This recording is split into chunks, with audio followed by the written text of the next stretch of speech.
Spencer, novo filme dirigido pelo Pablo Larraín e protagonizado pela Kristen Stewart, é uma obra de terror melancólica e nesse vídeo eu vou me aprofundar por que esse filme faz isso de uma maneira tão interessante.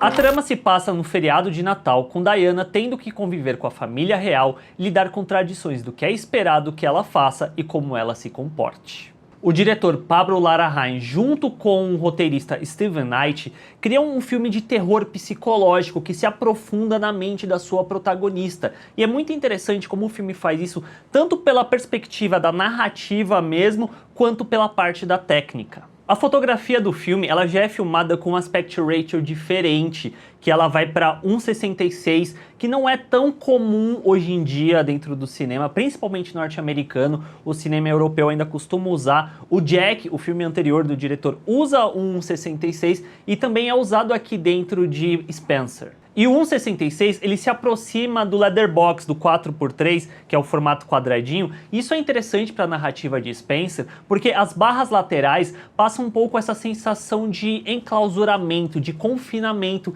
que é como a personagem acaba se encontrando. E isso serve para ajudar a compor essa ambientação de sufocamento. E isso em conjunto com a trilha sonora do filme, que é muito interessante porque ela traz esse tom mais tétrico para a narrativa, de um suspense meio que inerte no ar desde o começo, é muito interessante. Escutando a trilha sonora à parte, dá para prestar atenção nas composições no sentido de que tem uns instrumentos que são usados tanto para evocar algo mais clássico, que aí puxa muito a questão da trama e da temática, da tradição, da família real, mas esses mesmos instrumentos, em outros momentos, eu sinto que eles são usados para compor arranjos mais soltos, mais livres, tipo um jazz. Isso tudo mostra como que a mente da Diana se encontra naquele momento. E durante o filme há algumas questões que tornam-se símbolos interessantes para a narrativa da personagem, começando pela mansão principal, que tem um caráter duplo, tanto de uma prisão que ela se encontra, quanto também de um lugar mal assombrado. Diana ali dentro tem que enfrentar monstros que a cercam, que a vigiam, que estão de olho em cada passo do que ela está fazendo. Isso fica muito presente na figura do Major Gregory, que ele foi colocado ali para prestar atenção nela, e sempre que ela vai fazer alguma coisa, ele parece que está ao redor dela. E tem até uma frase da personagem que é muito interessante, quando ela tá falando com a confidente ali, com a amiga dela, que fale baixo porque eles estão escutando, quase mostrando como se esses monstros a qualquer momento fossem apontar o fato da Diana estar saindo do que é esperado por eles. A prisão que essa mansão representa também pode ser colocada na questão da família real e das tradições que querem moldar a Diana a seguir algo extremamente rígido. Toda essa questão desse aprisionamento da família real e das tradições tornam a Diana praticamente uma assombração de sua própria existência, que vaga por uma vida que não necessariamente é a dela e coloca a gente, quanto espectador, questionando aquilo que a gente vê em cena, porque a gente não sabe se realmente está acontecendo ou se é a mente da personagem se esvaindo. Uma figura que representa bem isso é a da Ana Bolena, que ela surge como essa assombração para a Diana e serve como um paralelo à própria jornada da Diana. Ana Bolena foi uma figura histórica, sendo a segunda esposa do rei Henrique VIII, que teve influência na reforma inglesa e que foi injustamente acusada de traição e, por fim, executada. E é interessante porque Ana Bolena ela passa a surgir na mente da Diana quando ela passa aparentemente a ler o livro que conta a história da personagem. Ela serve quase como esse prenúncio dessa morte que assombra a figura da Diana e serve como um alerta para alguém que, quando questiona a família real, questiona a monarquia e todas essas tradições que são muito rígidas e muito antigas, qual pode ser o destino dessa pessoa? E tanto é que não é à toa que uma das vezes que a personagem da Ana Bolena aparece, ela tá caracterizada como a Kristen Stewart. A Kristen Stewart está caracterizada como a própria Ana Bolena, fazendo esse meio que espelho entre as personagens. O colar de pérolas que a Diana ganha de presente do Príncipe Charles também tem um simbolismo muito forte para a jornada da personagem durante o filme, porque ele deu anteriormente um colar igual para a amante dele. Isso mostra como o Príncipe Charles não se importa com a Diana, mas principalmente é um outro símbolo para esse aprisionamento no qual a personagem se encontra.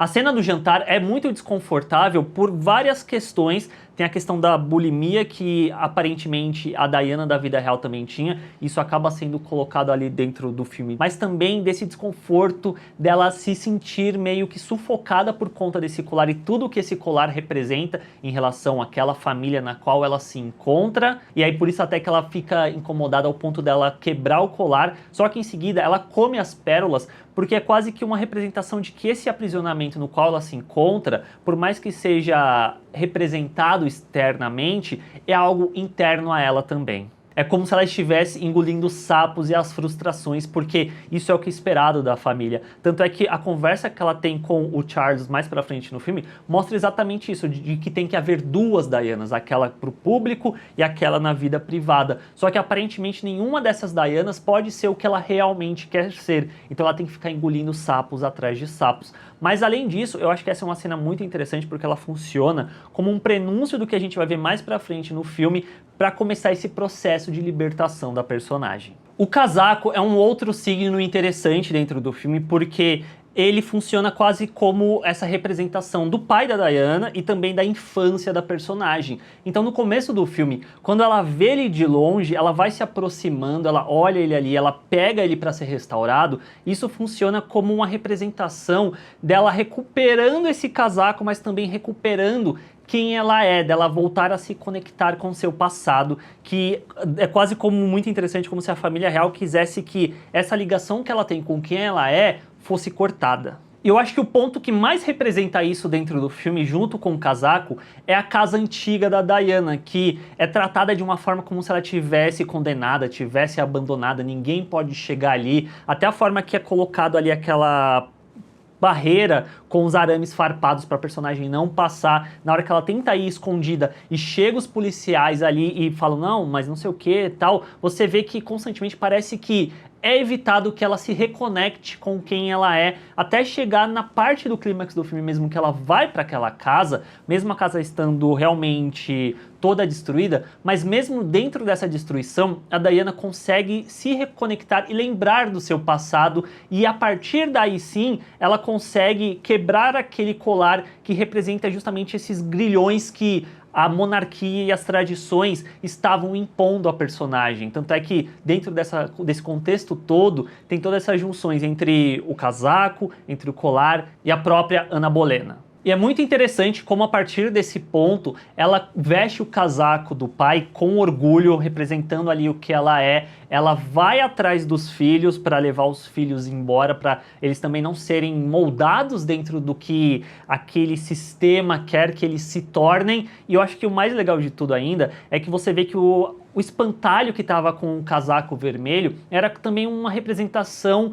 desse passado que estava tentando afastar a Diana. E como que no final do filme cria-se um inverso narrativo em relação a isso, que ela colocando aquela roupa que representaria talvez a monarquia, meio que para lembrar ela de se manter também afastada disso, para ela manter-se sendo quem ela realmente é. Spencer, em muitos níveis, me lembra muito Midsommar, que são dois filmes de terror que mostram mulheres presas buscando uma libertação. O da Diana vem ao deixar essa prisão simbolizada pela mansão e pelas pérolas dessas tradições que também são simbolizadas através dos funcionários, da rainha, do príncipe Charles e do próprio título de princesa, para ela se reconectar com quem ela é, que é justamente a questão tanto do casaco quanto do próprio nome do filme, que é Spencer, que é o sobrenome da Diana, na verdade. O que o filme coloca no começo é justamente a representação desse filme de terror. É uma fábula sobre uma tragédia real. E ao final do filme a gente tem esse momento momentâneo de felicidade em que a personagem entende essa jornada que ela passou, por mais que depois o destino dela ainda seja trágico. E é isso, gente. Esse é meu vídeo falando sobre Spencer. Quis falar um pouco mais com spoilers. O que você achou do filme? Você gostou? Deixa aí embaixo nos comentários para eu saber. Assine o canal para fazer parte da comunidade do Bilheterama. Deixa um joinha que isso ajuda demais o vídeo chegar a mais pessoas. E a gente se vê na próxima. Tchau, gente.